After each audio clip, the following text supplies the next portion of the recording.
Welcome this morning or afternoon, depending on where you're joining from. It's such a pleasure to be with you all today.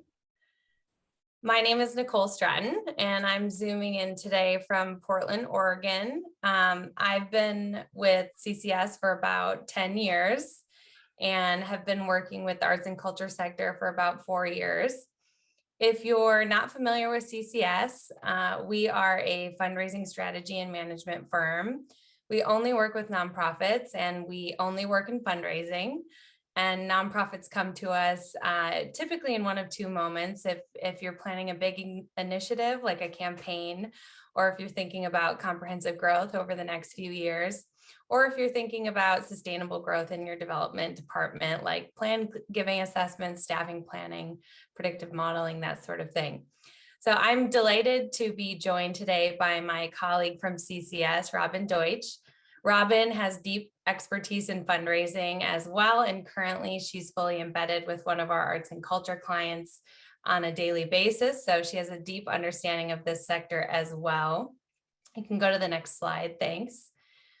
And a little bit later today, Robin and I will be joined by two remarkable leaders in the development field, Leah Heister-Burton, Deputy Director and Chief Advancement Officer at the Guggenheim Museum in New York, and Carrie Birch, Director of Development at the Portland Art Museum here in Portland, Oregon. Give us a wave, you two. We'll welcome you on in a second. We'll highlight a few things today, but you can go to the next slide, please. We are here to talk about CCS's Philanthropy Pulse Survey, but before we jump into the data and what it means for arts and culture nonprofits, we wanted to ground ourselves in the giving landscape first. So let's start here. We're looking at 2020 data, waiting for that 2020 report to come out here soon. But people were really generous in 2020, despite everything. Giving was up 5.1% to more than $470 billion, the highest amount ever given away. Looking at these numbers, we know that giving has tracked most closely with the GDP over several decades. It's always been about 2%. In 2020, two things happened. So giving went up while the GDP went down. This has never happened before. And giving as a percentage of the GDP went up to the highest proportion it's ever been, to 2.3%.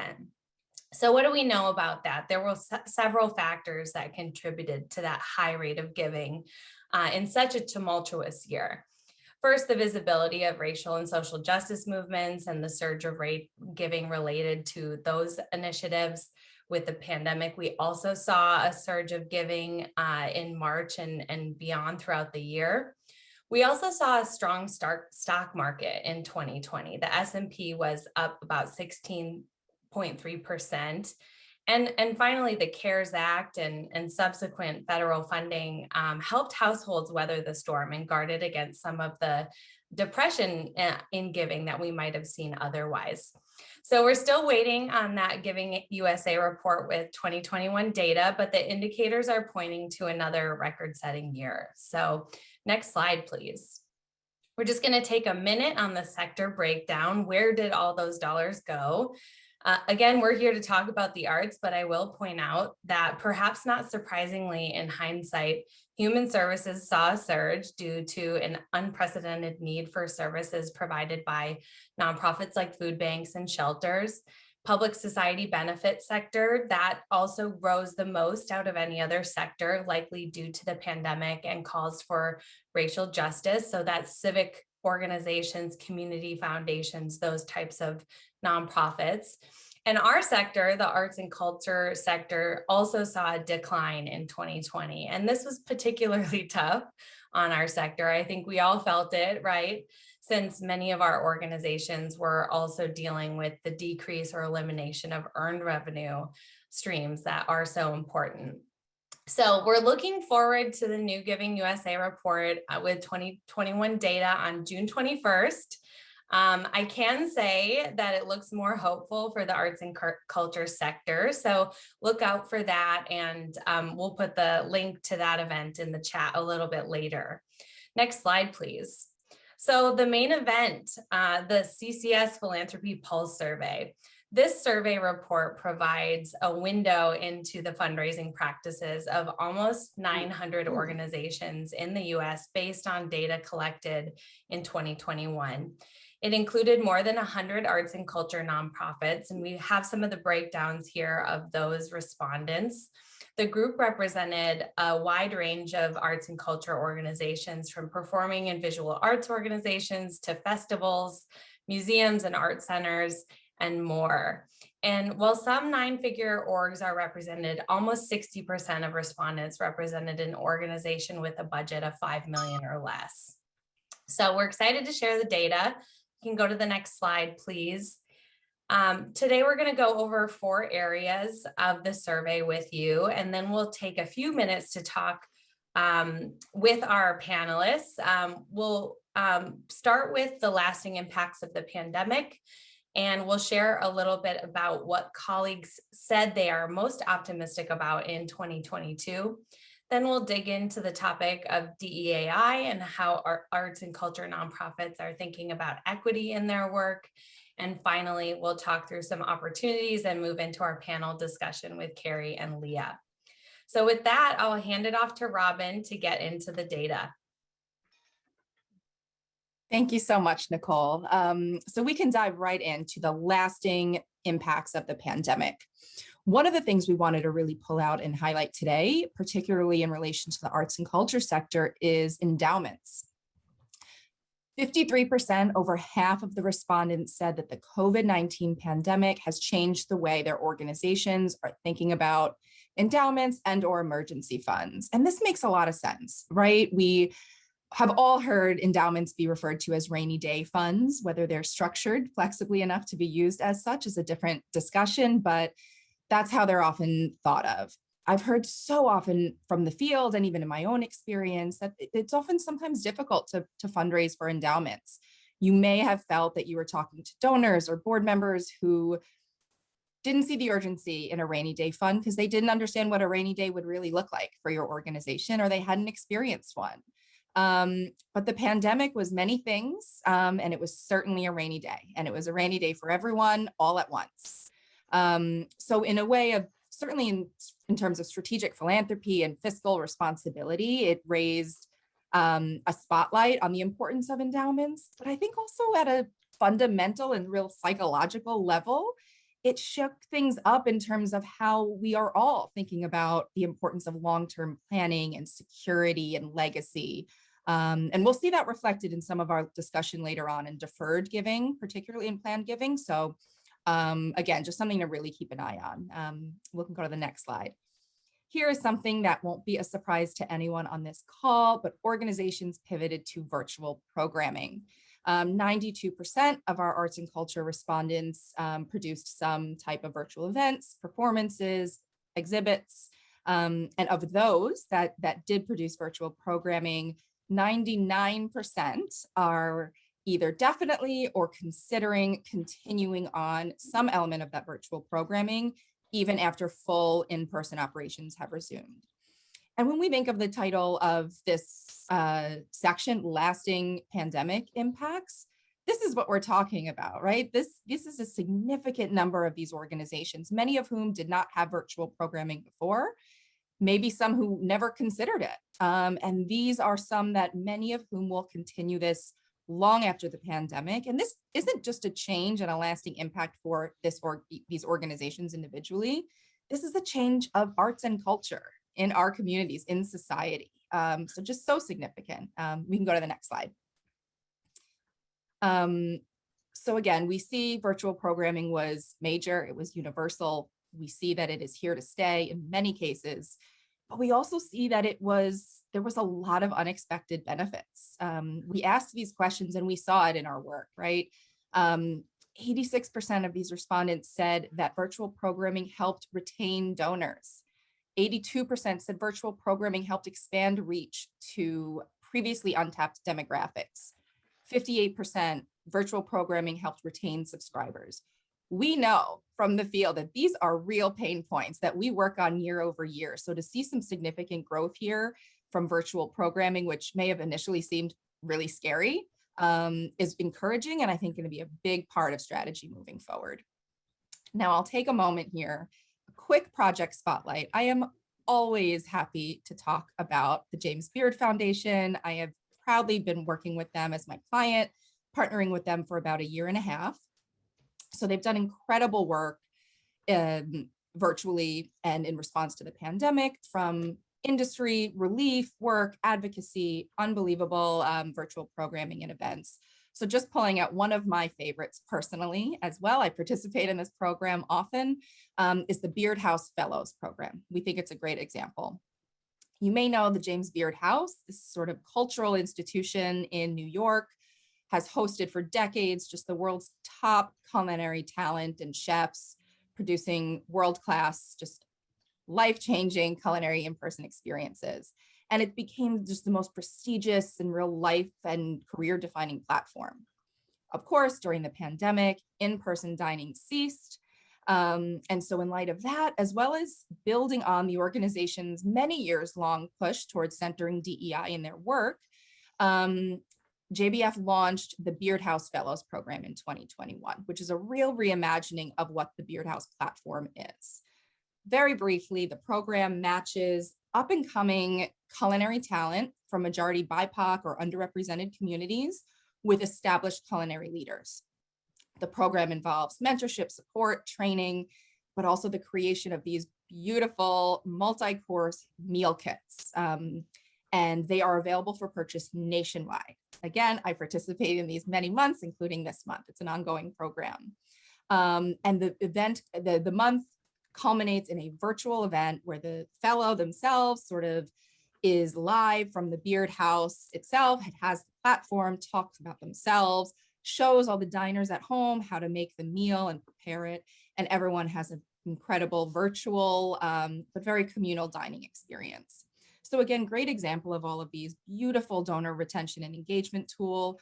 All of a sudden, James Beard House dining is available nationwide, where it was so limited to New York before.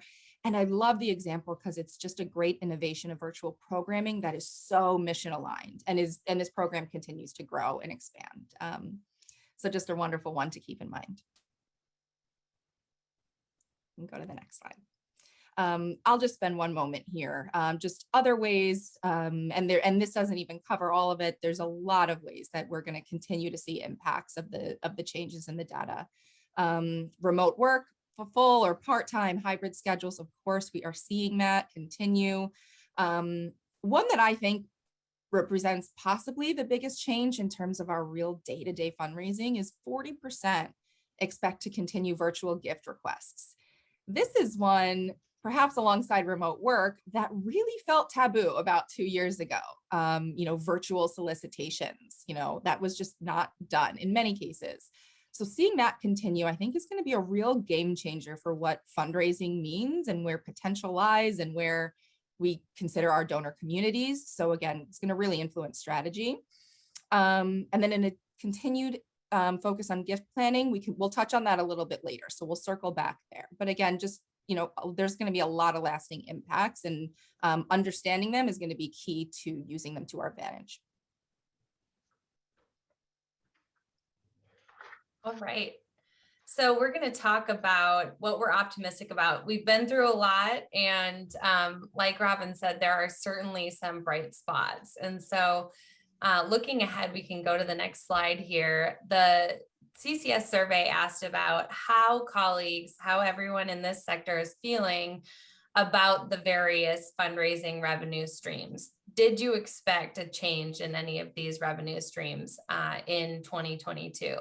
So towards the left side of this chart, you can see areas that folks projected an increase, all the way across to the right side where we expected to see revenue streams decrease. For example, on that right end, government grants, which I think we all expected to recede after the surge in relief support. But I think that there's an opportunity to retain some of that good work with government organizations that we've had to really get good at through this pandemic period. So definitely expecting some of those relief grants to wane from federal, bills, but hopefully we can retain some of the good parts of that work.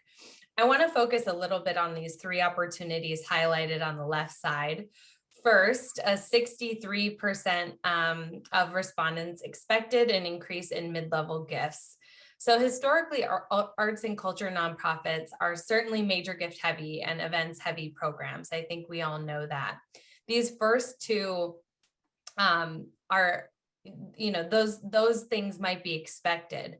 But with mid-level giving in arts and culture, we're seeing a push to really capitalize on the middle, democratizing giving, and really bringing focus to the patrons and annual donors that traditionally may not have received as much attention as the major gift donors or high-level patrons at arts and culture nonprofits. So definitely bringing some attention to that.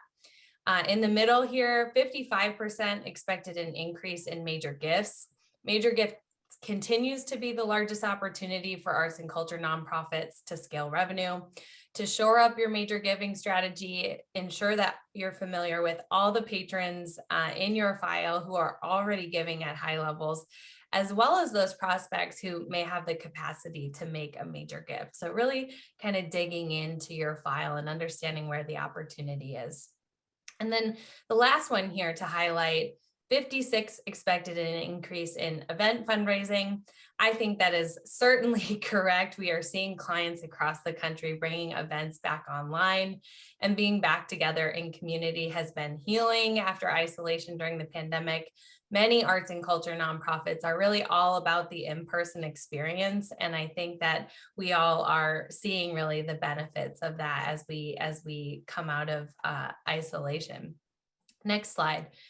So campaigns, right? CCS's favorite topic. We've observed campaigns that have succeeded and campaigns that have not been so successful over the past 2 years. We've learned a lot about what works in this ever-changing environment. So we asked folks, what are they planning with campaigns? And you'll see here a good representation of folks who are not yet or haven't really been planning a campaign. If you're among the group that's not sure, doesn't have a plan, that's okay. Many nonprofits are still taking stock and are in a state of rebalancing budgets in the wake of the pandemic, rebuilding earned revenue programs, right? So what's important here is really to be reaffirming your mission with donors, cement your relationships, and then to develop some action plans for short-term reemergence. A majority of folks, though, who responded to the survey are in some state of a campaign, whether it be planning or continuing, kicking off, or restarting. And that really is, in alignment with what we saw in the 2007 financial crisis. Our takeaways from that crisis really remain true today. It's important to avoid wholesale cancellation of fundraising plans, and in fact, to expand communication and increase fundraising activity at these times. In 2007, and I think in these past 3 years, we saw that organizations who held fast to their future vision and continued raising money for campaigns ended up in a stronger position than those that had halted. And so I think it's important to really hold your future vision, right? Those needs aren't going away. And so, that's what we're here to help with. So over to you, Robin, for this next session. Great, thank you. So we certainly wanted to pull out into its own section, diversity, equity, and inclusion prioritized. Just a note, we certainly won't be able to give as much focus and as much depth into this topic as it really deserves. It's arguably one of the most important new sort of trends and movements, and requires a great deal more work. But just to pull out some top line pieces here. First, let's look at sort of external relations and what's changed there. We asked if you discuss concepts of diversity, equity, and inclusion with your donors. Look, 99% of people said yes, they do. This includes 18% of people who said yes, always.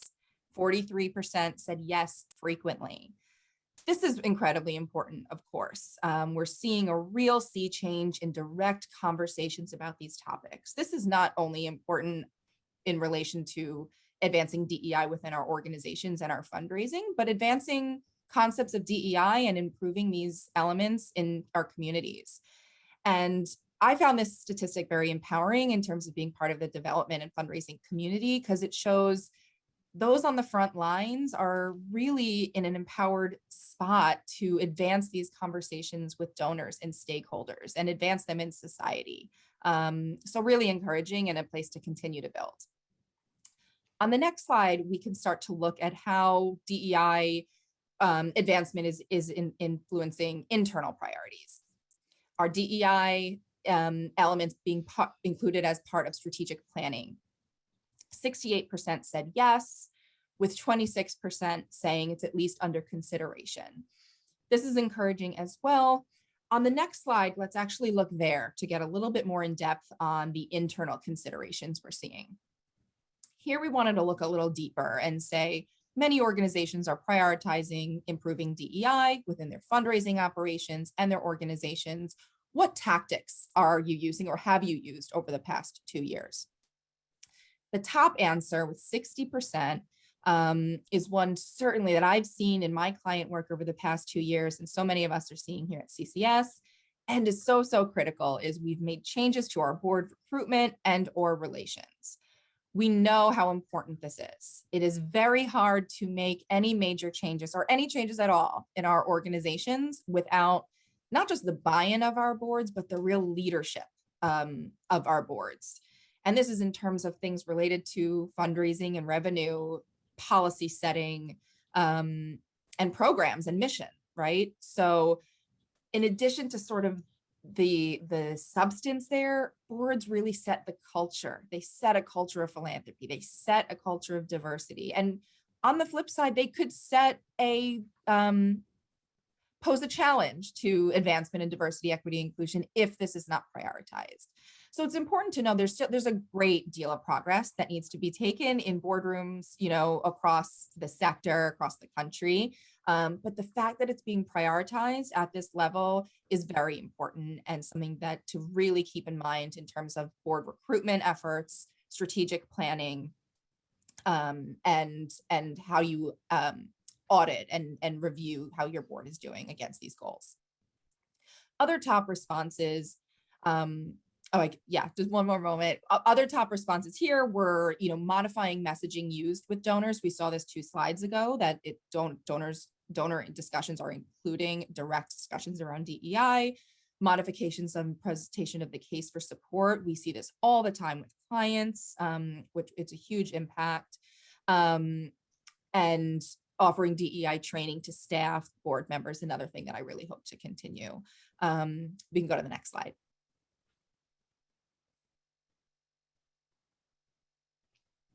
Wonderful. So just one final section before we open up to the panel, which we're so excited about, is we know the data and the trends, we know everything has changed. What are the real opportunities as we see them as we look forward? First, we wanted to say, what are the top challenges and top sort of focus areas, given all of this that we know?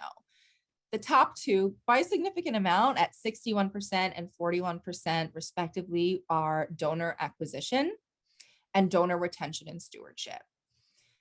As the arts and culture sector, this is often what we see. It's often a topic. We have a donor base who with certain organizations is aging, and there's a constant sort of turnover and look for new donors and expansion to new generations.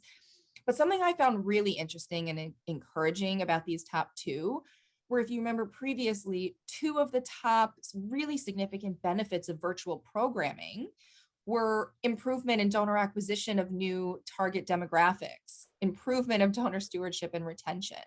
So if we pair that trend with this challenge, we really have an opportunity ahead of us that can be capitalized in these next months, years, and really that could help define what opportunities are able to be leveraged in this next chapter of the sector. 2 other top challenges identified that we see as opportunities are hiring and the retention of fundraising staff. We certainly see this in our sector, in our field, as well as the job market at large right now. It's a really interesting time, but it's leading to a focus of finding, hiring, and retaining top tier talent, investing in our teams. And I think it's going to be a real net positive for everyone, for all of us and the work that we do and what we're able to accomplish. And finally, there's a focus on leveraging data to make better decisions. I'll actually ask you to advance to the next slide that I think depicts it actually in an even more meaningful way. This next slide dives a little bit more into challenges, which again, we think of as opportunities, but looks more so at ranking the fundraising staff's capabilities in particular areas. Highlighted here below are the areas that were ranked with the least amount of perceived expertise. First, we have gift planning and planned giving as an area that was ranked highest in not at all knowledgeable and lowest at completely knowledgeable. We know this from previously. This is a huge and growing area of real growing opportunity and urgent opportunity. We know the great wealth transfer is happening. We know the pandemic has encouraged people to engage in planned giving and estate planning earlier than ever. There's fascinating new developments in tax development, planning vehicles, cryptocurrency that didn't exist just a handful of years ago. So this is a huge area. I speak to people all the time and clients that say, we know this is a big area, but we just don't get it. It's just too much. We don't have the skills. I don't have the fluency. I don't have the buy-in. So we see this as a huge area where an investment in the skills, in the fluency, the capacity, and the infrastructure can make an incredible difference. CCS is doing incredible work in this area with an entire sort of service line and group of experts within the firm, really supporting clients to build this capacity. So it becomes a real strength as opposed to a weakness. The other three highlighted in this box are related to the data piece I was just referencing: prospect research, CRM and database use, and data-driven decision-making, which was reflected above. These are all related to data and they are all related to each other, right? Prospect research is critical, but it is only going to be as valuable as you are able to capture it and you use it on the go and really execute on it. A CRM is only going to be as useful as it is used correctly and accessible to your team. And you can only use the data to make really informed decisions in so much as the data is clean, it is complete, and your team has the skills to use it and manipulate it and continually update it. So this is another area just in terms of systems, infrastructure, and skills that can be a huge opportunity to invest in now, early, in order to really ensure that it's a part of your strengths moving forward as you implement the strategies in this new post-pandemic world. I think we can open up for the panel, which I'm very excited about now. Yeah, all right. So I think we're going to take the slides down and get Leah and Carrie on the screen here for everyone. I'd love to ask our panelists just to give a quick intro. Carrie, I'll start with you. Welcome. Thanks, Nicole and Robin. Great presentation. I'm Carrie Birch. My pronouns are she, hers. I'm the Director of Development at the Portland Art Museum. I've been with the museum since 2008, and I have held many roles on the team during my time here. But in 2018, I took on the Director of Development role and joined our senior team and launched a reorganization of the development department, as well as did a mid-campaign assessment to reinvigorate our $125 million capital and endowment campaign. Our annual budget at the museum is about $20 million, to give you a sense of that. But glad to be here. Awesome. Welcome, Leah. Welcome. Thank you for having me. It's great to be here with everyone. My name is Leah Burton. My pronouns are she, her, and I have the honor of serving as the Chief Advancement Officer and Deputy Director at the Solomon R. Guggenheim Museum and Foundation. And we are a constellation of museums, our flagship in New York, the Peggy Guggenheim Collection in Venice, the Guggenheim Museum in Bilbao, Spain, and the soon-to-be Guggenheim Abu Dhabi. So very glad to be here. We focus on collecting and preserving and showcasing modern and contemporary art. And I took on this role in September of 2019, so 6 months before the pandemic. And I had the distinct honor of previously working at CCS closely with Nicole and others as it relates to our arts and culture segment, and which was how I first came to know the Guggenheim in this capacity. So pleased to be with all of you today. Awesome. Thanks, you too. So we just went through a ton of data. I'd love to just start by asking, based on the survey findings and also your personal experience over the last 2 years, what is the biggest opportunity you see for your organizations right now? And Leah, why don't we start to you, and Carrie, feel free to jump in. No, absolutely. I think I'm not surprised by the data, or I should say, I see a lot of what we're experiencing at the Guggenheim and with some conversations with peers resonating in the data that is presented. I think one of the biggest things that we're looking at and devoting time to is really turning emergency fundraising efforts that were conducted during the pandemic into long-term major gift and donor strategy and stewardship. So I think that piece resonated really strongly, as well as looking at areas where maybe we'd underinvested previously. That includes understanding our digital footprint as perhaps the fifth constellation of the museum. That includes gift planning, and we had the opportunity to work with CCS on some data around that. And I think as an arts and culture institution, we have a wonderful opportunity not to think about gift planning in a silo as its own department, but really a cross-departmental effort between, if you have a membership team, your long-term members pool, your major gift donors, your board. So we see that as a huge opportunity. And then the other piece that I really feel strongly about and relates to digital is this idea of the intersection of art and technology at this moment. I don't think it can be ignored. People are constantly asking about crypto and NFTs and all of this. I'm not going to get into it in my conversation today, but I think that's really important and speaks to CRM. We at the museum are going through a migration or will soon go through a migration process. So we're really trying to look at analytics in a more astute way than perhaps previous. Thank you. Yeah, good question. I'll reflect a little bit, on personal experience over the last 2 years and how that's some of the big opportunities we're seeing is it's very local for us here in Portland. Our place, we are located in downtown Portland, and the downtown area got hit really hard during the pandemic. I know probably most of you saw that on the news. We were spotlighted. So since we've reopened our doors, it's really been an opportunity for us to be part of the rebirth of our city. The Portland Art Museum has been around in this location since 1900. So we've been here for a long time. So it was a big opportunity for us to remind ourselves and our community what a museum can be. And having our doors closed made us lean into talking about our mission and values and not just what the next exhibition coming up was. It allowed us to talk about that we're more than an arts organization, paintings on the wall, but we're an educational institution.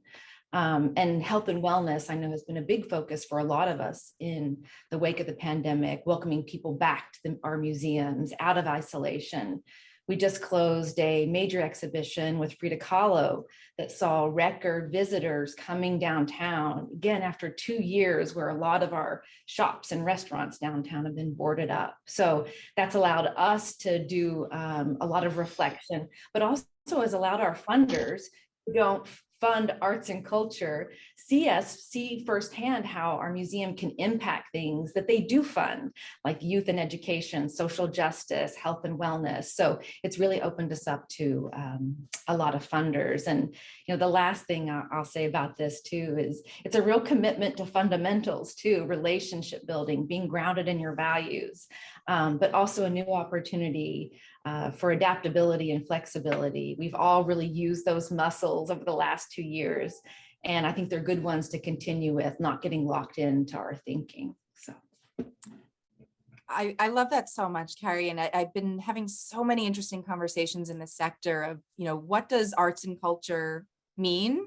And there's always an interesting discussion to be had there, right? But what does it mean in a time of crisis and in a time of reemergence and in a time of isolation? And it's really profound, and it impacts us personally in the sector, and it impacts our fundraising and our donors. So I think really important to keep in mind. Building off of that, I'd love to open up to both of you really.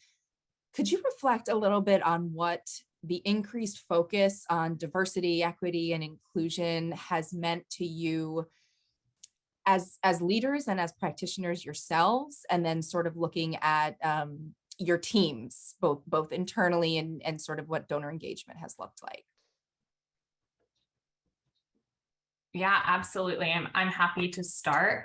I think we can all recognize that the arts and culture sector has a lot of work to do when it comes to DEI, DEAI, IDEA, whatever you're calling it and how you're defining it as an organization. But I think,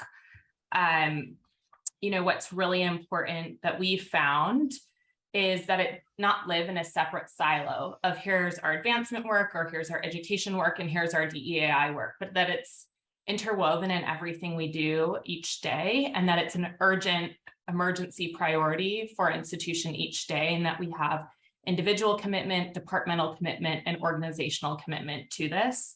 And we published our first DEII action plan quite publicly in August of 2020.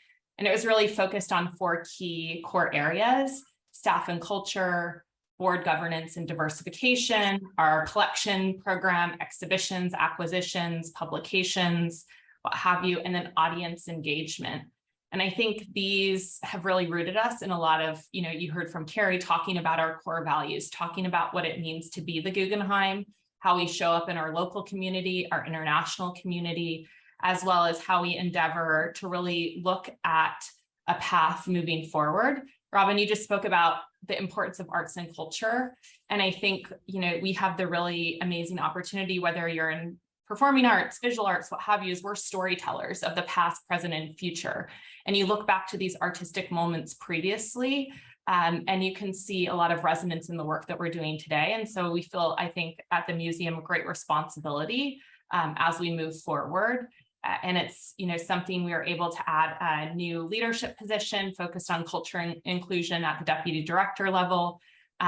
We've added new leadership in our curatorial department. And we feel that while a lot of work has been done, we are only just scratching the surface, and that our biggest goal is not to appear performative in any way, shape, or form here from our perspective.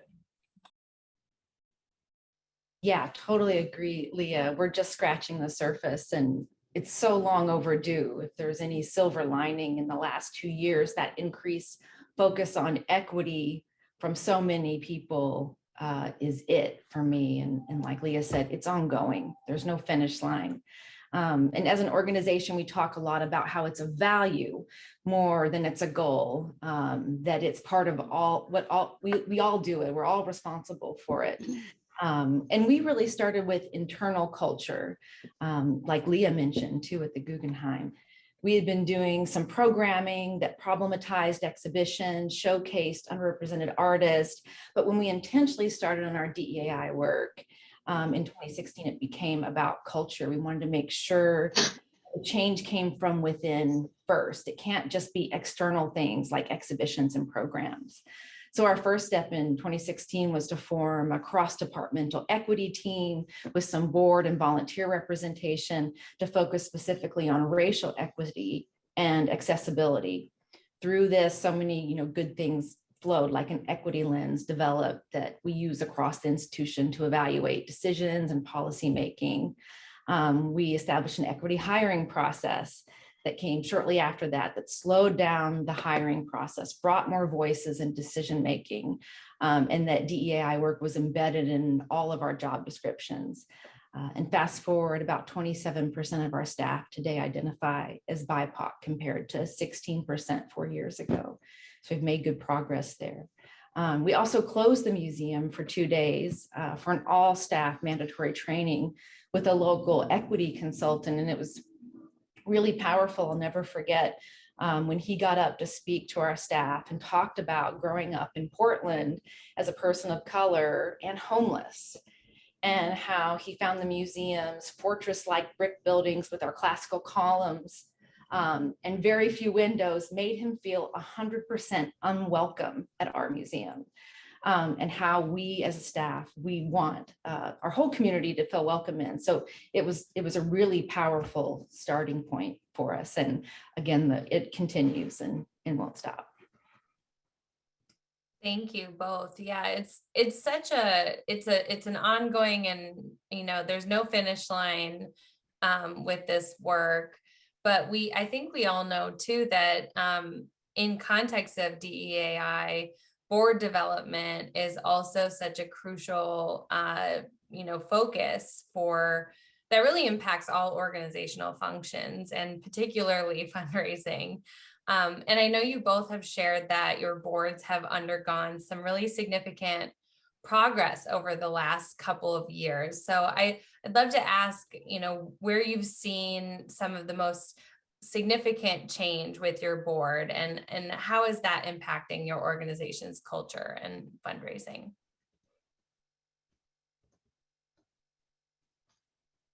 Carrie, do you want to go first this time? I'll let you. I talked a little bit about our broader DEI work, but for the board, we did form an equity subcommittee there. And one of the big first accomplishments through this was they approved an institutional equity statement the following year in concert with our staff.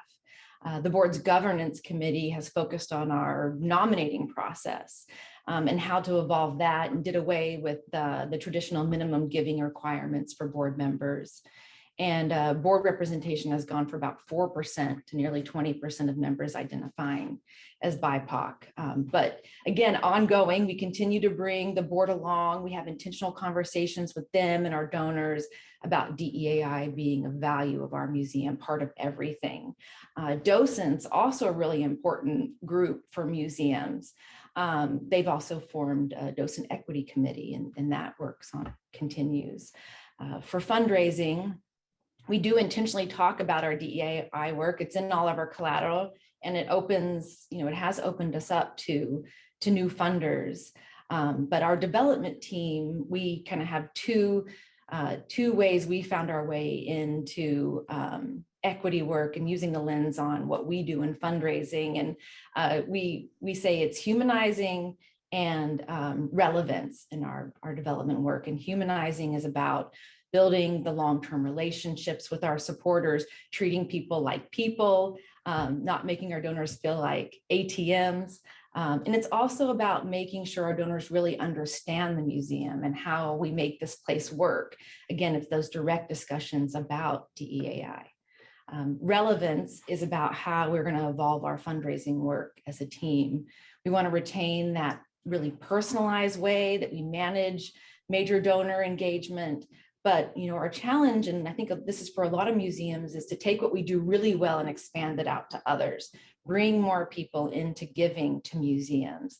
And we can do this through building great structure and systems without losing that humanizing touch. So the team here is working on really broadening our base of support and making sure that donors know that gifts of all sizes are valued and matter. Yeah, absolutely. I would echo, those comments. I think at the Guggenheim, we recognized, I think we heard earlier in the data, that really change is modeled by board behavior. And so for anything that's going to happen internally with our staff, for our perception externally, as we're looking at audience engagement, we really need to model the way at the highest level with the work of our board. And I'm really proud of the work of the board. Again, it's not done, but they took their responsibilities quite seriously as it related to the action plan. They're part of the review process of this plan. Select members helped participate in various different forums. Similar to Carrie, there was a ad hoc DEI committee formed of the board, as well as specific subcommittees within our Art and Museum committee focused on our work within our collection and exhibitions and museum program, as well as a subcommittee of our governance and nominating committee, of which I worked very closely with, to look at not just where the board wanted to go, but where it was right now and a pathway for achieving diversification of board membership overall. And so not just looking at one specific area, but looking holistically about where the board is today and where they endeavor to be into the future. And I think it was a really good process. I think earlier, to the point around data, I really truly believe you can only change what you can measure. And so to have that assessment early on became so important, because otherwise there's going to be 15 different ways that you're thinking about diversification of your board. And so I think to really level set expectations, it became so important. The Guggenheim, for being a relatively large organization, we'll call it, only has a board of 30 people at present, and we added 7 new members over the last 2 years to our board. So significant growth there. And 5 of those members identify as BIPOC, which I think is really important. Previously, we had only had 2 out of the 30. And so we know that we were missing the mark, especially as an international organization that represents, geographies and populations outside of just New York City itself. And I think another big piece was we rewrote, similar to Carrie, our bylaws and charter of what was it truly to be a trustee and the qualifications of membership on the board and how one could participate in a myriad of ways outside of just a philanthropic contribution. Though proud to say 100% of our board does support our museum philanthropically. I think the other piece that was really crucial is we had a new chair of our board appointed during this time period. And I find that this is sometimes the case, but we looked at term limits for our board membership. I think arts and culture organizations are notoriously void of term limits when it comes to positions or board membership, particularly if you're an art museum, a collecting institution that endeavors one day to receive gifts of art from these donors, to engage in gift planning dialogues outside of the traditional realm.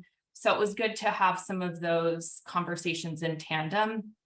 And I think change the language and narrative around the work of the board and establish stronger relationships with staff along the way. So a long-winded way of saying a lot's been done, but a lot to go. Incredible for in both of your cases. That's some really significant progress that you should be really proud of. Leah, just sticking with you for one more moment, you've referenced it a bit, your progress on gift planning, both the work you did a bit with CCS and the work you've done sort of implementing it cross-functionally. Can you talk just a little bit more about your team's journey there and where you are today and your focus and your capacity with gift planning?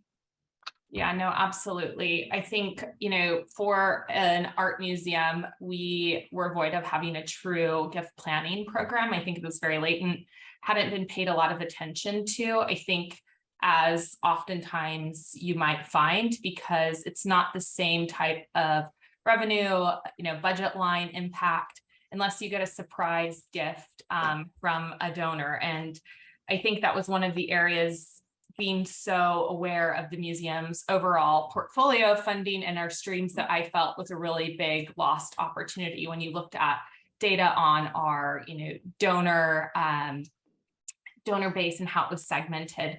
And so it's been really great, I think, to move from this idea of focusing a lot on transactional fundraising to transformational fundraising, and how gift planning and our strategy there is part of that sort of process.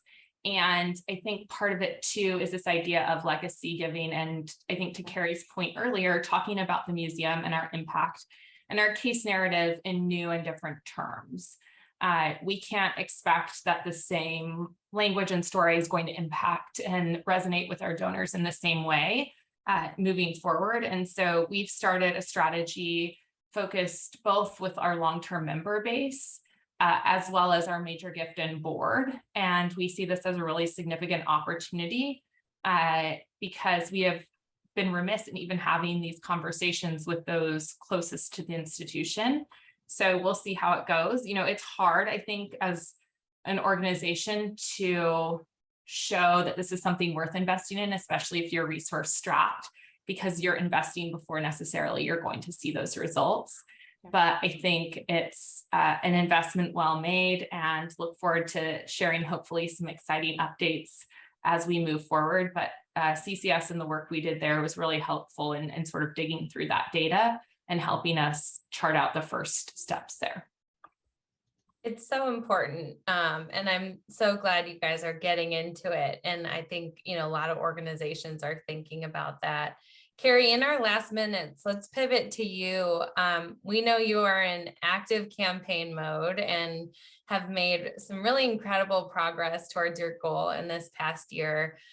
What have been some of the most, you know, unexpected challenges or opportunities that you can share from conducting a campaign during these last 2 years? And how do you feel about the future? Great. And also, we're on the same page here at the Portland Art Museum with gift planning. We're getting our act together too. And CCS also put together a really great assessment for us. And so maybe that's a museum thing that we all share. Yeah, we are in active campaign mode. It's 125 million. And we're in the home stretch, which is great. But you know, we chose to continue our campaign. If I think back to March 2020, having conversations with our board, and ultimately we decided that our future was still there for us and not to stop. We didn't know at the time like how much we would need to bring focus to keeping the museum solvent, but we knew for the right donors we could still have those conversations about the campaign. And our volunteers and leadership really believe so strongly in the case, and throughout the pandemic, as I mentioned before, that really became even stronger with the arts being such an important part of healing. And you know, we just completed a $5 million challenge from a donor who grew up in Portland, lives in downtown Portland, brand new to our board. So we normally would never ask for a gift of that significance from someone so new, but she saw the need to reinvest in Portland now and what it meant for our cultural district. So she really responded to that and said yes. So that is a good example of kind of staying the course and continuing along. But we also, you know, throughout the pandemic, we forged strong relationships and connections to our arts and culture colleagues across the state and country, bound together in new ways. And the relief funding really brought us together. And I hope that continues because we are a strong voice together. It was, you know, really unexpected, all the pivoting we had to do with the opportunities from PPP to SVOG, and also, you know, keeping the campaign going all along. So. Absolutely no shortage of pivoting, I think, in the past couple of years.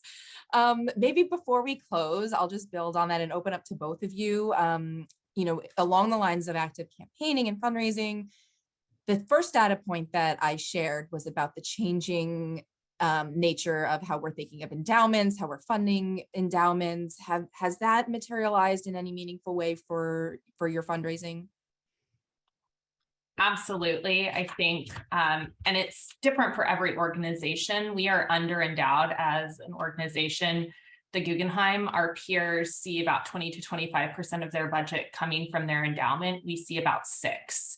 So that has been a leading driver for us to continue to build a stronger, more robust endowment. We know that largely is driven by the board. Right now, we do not have a campaign. We have an initiative. This is a new word I'm using for an internal board-only fundraising effort to bolster our endowment. We know without thinking about our long-term fiscal health, we will never be able to, you know, truly resource our organization appropriately. And I think now that we've weathered the last 2.5 years and really focused on the short term, we see this transitional arc to the marriage of short-term and long-term fundraising. So we'll endeavor to chip away at our endowments size and growth and continue to look at that moving forward. But it's going to be, I think, a continued focus. And Carrie, I don't know about you at Portland, but I would endeavor that's, maybe the same. Yeah, our campaign is for capital and endowment, like the Guggenheim. We also aren't hitting that 20% benchmark that the most art museums have 20% coming from the endowment for their operating. We're closer to 14. So we're working to also right size our endowment. And during the pandemic, when we continued to share our campaign with the right donors, our endowment message really resonated almost to the point where we thought, oh my gosh, we're not gonna be able to fund the capital side of the project, because it really resonated with people's sustainability for the long term and wanting them, make sure that the museum persists for another 130 years. We're looking to maybe launch a planned giving challenge in this next phase of our campaign to help support our endowment goals. Wonderful. Well, I think this has been such a wonderful conversation. I think we wish we could continue it. There's a lot more to dive into. I think Nicole and I just want to thank everyone, certainly for joining. Leah and Carrie, you're so wonderful, and we're so grateful for you taking the time from your busy schedules. To everyone for joining us today, participating. The CCS marketing team, you're wonderful. Thank you for supporting us as well. And if I may just share, as Nicole and I were preparing with Leah and Carrie for this webinar, we sort of posed the question, what are your goals? What would you like to get out of today? And they both really shared that their goals were, they wanted to just be of service and in community with their peers and contribute, make sure everyone knows that we're all going through really similar things. This has been a really challenging few years, and even though there's so much opportunity and a lot to look forward to, it's going to continue to be challenging and isolating. So our goal was to make sure everyone knows that we're all in the same boat, and there's a lot to look forward to and a lot of momentum. So we hope we were successful to some extent there, and we just thank you so much for your time. Thanks, everyone. The pleasure. Thank you all. Thank you. Have a great week.